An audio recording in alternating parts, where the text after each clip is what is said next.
Hello, welcome back to Benny's Take. I'm your girl Benny, and I know things are looking a little different over here, but I literally had to come on here real quick and get all of my thoughts on the Love on Stage second date. I needed to just get my thoughts together. I literally took notes. When I tell you, I took like a lot of notes because I have a lot of things to say. But before we do, please go ahead and subscribe to my channel if you haven't already, and go ahead and also subscribe to the Kev on Stage Studios. A lot of great content. I'm telling you people, you people are not listening to what I'm saying. Go subscribe. Literally, it is so worth it. You are supporting great content, okay? Go ahead and subscribe to the Kev on Stage. Also subscribe to my channel. And let's go ahead and get started. Alright, so we're gonna be reviewing the second part of the second date. And when I tell you, like, Aries is a vibe. Aries is a vibe. Aries is gonna ask follow-up questions. She's gonna clarify. She's gonna challenge you to explain what exactly you're saying. And unfortunately, your boy Jesus is really not here for it, and I'm confused why. I'm really confused as to why. So let's get into it. So first things first, remember how last episode I was talking about how like it seems as though he's bragging about certain things? Well, this episode didn't do anything to make me think differently. Again, people have layers to them, and these are just like snippets of a little dating show. So I want to make sure that I'm keeping my mind open in case, I'm missing something or whatever have you. But at the same time, Jesus is kind of like, okay, there's so many things that he's saying or not saying that's making me take pause, right? On this date, he was talking about me, I keep myself accountable, I love accountability and yada yada yada. It wasn't in a sense, it didn't even make sense in the conversation. He appears as if he's perfect. You know what I'm saying? Like, I do this, I am like this, I am this, and I am that. Which there's nothing wrong with being self-aware. There's nothing wrong with knowing the qualities that you bring to the table. There's nothing wrong with knowing yourself and not compromising who you are for nothing. But in his case, it seems as though he's crossing the line between, knowing yourself and having confidence with just like bragging. He was talking about how he holds himself accountable. Accountability is a big thing for me. Men these days, they don't do this and that, but I do this. You know what I'm saying? I have discipline. Men here, they'll be looking at other women. I don't be looking at other women. Like, I just don't be looking at beautiful women for no reason. I'm disciplined. I am this and I am that. And I'm just kind of like, sir,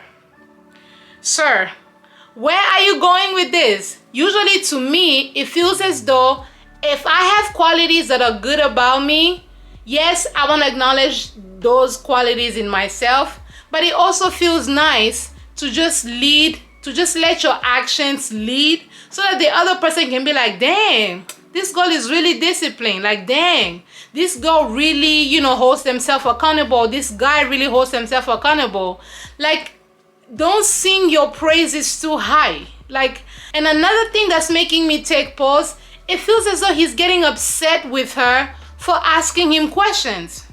First of all, we are on a dating show. You know what I'm saying? She does not know you from Adam. So she's asking you questions because she's trying to get to know you. She's trying to get to understand where you come from, your mindsets, the things you like, and all of those things. And he was getting a little bit defensive, and you can tell that he's kind of like, shutting off. He's like shutting off a little bit. Aries is trying.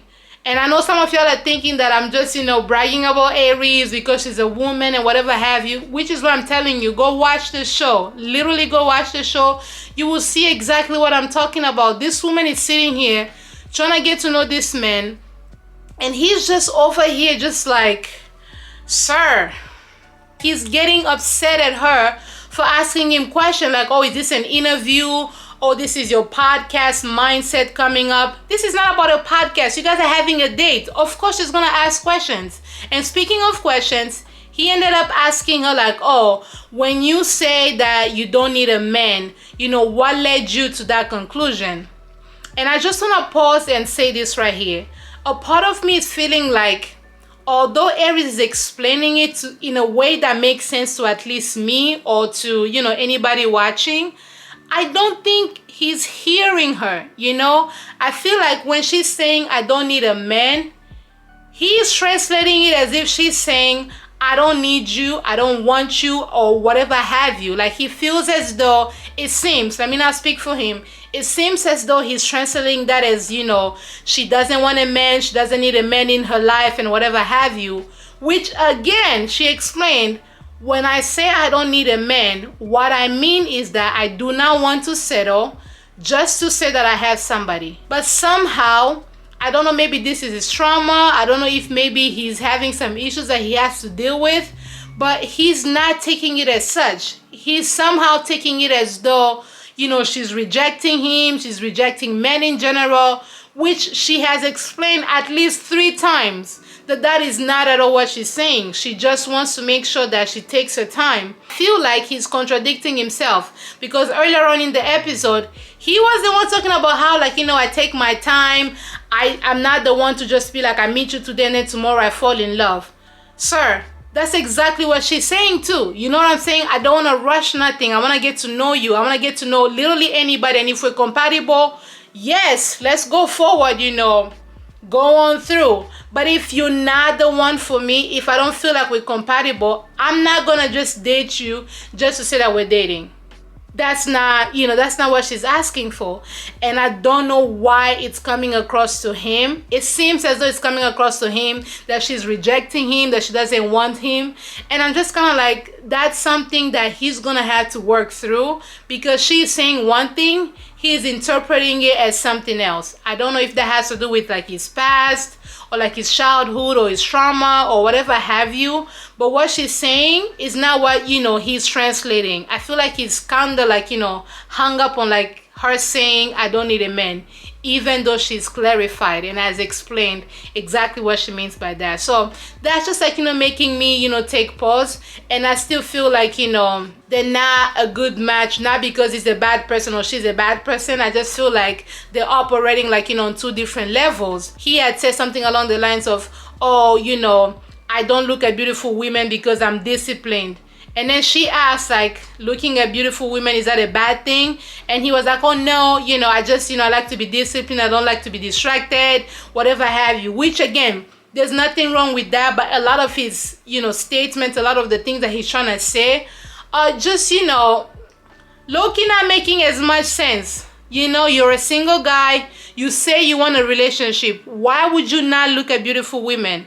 Nobody's saying like, undress them in your minds. Nobody's saying like belittle them with the way you talk to them. But looking at beautiful women, appreciating a beautiful woman is not a bad thing. So for you to say like you don't do that, you never do that because you're disciplined, and then you say you're looking for somebody, and then, she ended up asking him, so what if you miss out on somebody that's like for you, somebody that God designed for you because you're not even looking at them? To which he said, well, if that's somebody that's for me, she's gonna go ahead and tap me on the shoulder. Sir, not long ago, you done asked Aries to not take over the conversation. You done asked this woman to let you lead. How you gonna ask a woman to be like, let me lead? And then when you see a beautiful woman on the street, you're not even gonna approach her? Make it make sense. You value leadership. You value being a leader. You want to be seen in a relationship. Yet you want this woman to like, carry behind you. Again, he talked about his ex and he was like, oh, he didn't bash her, but he was basically saying like, well, she begged to be in a relationship with me. Red flag. To me, it's sounding as a red flag because it's like, I'm Jesus. I am perfect. Women beg to be in relationships with me, and I'm just out here existing, and Aries, you need to follow suit. And Aries is not that, sir. Aries is not doing that. She's like, no, thank you. And I promise you, this is not me just saying because I'm a woman or whatever have you, but she's very respectful. She's very sweet. She's very like, watching her speak, she's not trying to be mean. She's not trying to be rude to this man at all. You're getting to know her in the same way that she's getting to know you. So allow her the room to just like, explore and ask all these questions. And he's not being vulnerable. And at this point, Aries is not being vulnerable either. But I don't blame her, because every time she's trying to ask and, get to know this person, one, he's bragging, two, he's getting defensive, and he's just like all over the goddamn place. Thank you, but no. Alright, so the next couple is none other than Sherelle and Walter. And when I tell you they had such a beautiful date, they really had such a beautiful date. Sherelle looked amazing as always. Walter was complimenting her. He basically was like, he looked like, what's her name? Oh my lord. Janet Jackson. Like, you look like Janet Jackson with like that big smile and the braids. So, I could tell like that made her feel a little bit pretty. The conversation was very light. She was having a good time. She seemed as though she was having a good time, because again, I'm not there. I'm not there with these people. They're dating by themselves. But she seemed like she was having a good time. She seemed as though, Walter made her comfortable. And again, Melissa had given him feedback to let her speak, to ask her questions. And he seemed to have done that, which in a way, like, made her feel really good. They exchanged numbers. So it's looking really well for the two of them. Like, I want, I'm rooting for them. I'm rooting for everybody in this show. But I really want to see how, this plays out, because I don't think they started on such a high note with their reactions towards each other. But I feel like they're doing much better than any of us, could have ever, expected. He's very sweet. He's very funny. She's very open. They're having a good time. Like I said, they exchanged numbers. And they even talked about, like, past relationships. And then Walter admitted that, in past relationships, he had not been as vulnerable as he had wanted. So that's something that he's hoping, like, to work on, like, in his new relationship, hopefully with Sherelle. But, vulnerability is something that, he wants to work on. And she did say that she also wants to be vulnerable, because she's open, but not really open at the same time. That was like a very interesting dynamic. So both of them want to work on vulnerability. But again, what I'm noticing about the both of them, they're trying. They're putting in the effort. Walter was given feedback. He took it. Sherelle was given feedback. She seems like, she took it with, like, just being a little bit more open and just like, giving Walter a chance. And it seems like, what Walter is showing is actually landing well. My girl is out here enjoying herself with good old Walter the clown, And Walter also spoke about intimacy. And I loved how he described it. He didn't describe intimacy as like, let's go out here like bangy. Like, no, it was more so like, I just want to feel like, I want to feel your touch.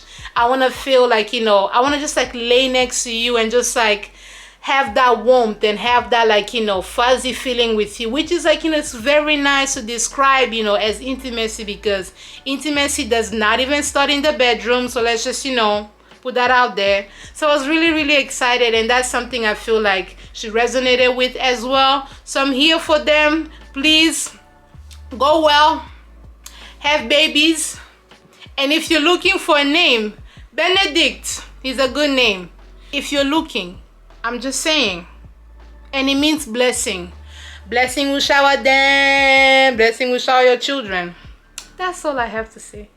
Okay, last couple of my absolute favorites. It's none other than Bria and Robert. And when I tell you, I love these two. Again, they're putting in effort. They're actually putting in effort. And I love how Robert is talking. He's not talking about just like from the present. You can tell that he clearly, very clearly sees Bria in his future, and he's making sure that when he's talking, that he's using like we. So he's including her in the conversation, like he's including her, like, what is going to be happening or whatever have you. And, they call themselves like mushmates, and Melissa was explaining it, Anyways, so it's like love all around. And they just seem to be getting along. And like I said in my last review, I want this to continue because, like Melissa said, right now everything seems like, butterflies. Everybody's like like giddy. But things are life is gonna happen, and things, will hit the relationship. There's gonna be a lot of, turmoil. Hopefully nothing that breaks them, but like every relationship has their own turmoil and their own ups and downs. So I really am excited to see, like, them go even deeper, and they seem to have really good communication skills, and they both seem to really be rooted in God, which is always a plus. Like, when you put Jesus at the center of the relationship, baby, y'all gonna be out here just like flourishing, and he was talking about, like, why should I even be surprised that these things are working out so well? Because I prayed for this to work out so well. Like, I prayed to find a mate that I would be in love with. I prayed to find a mate that I'll be compatible with. So for this to have happened, there's no need for me to be acting surprised. There's no need for me to be acting like, oh my gosh, like, no, I prayed for this.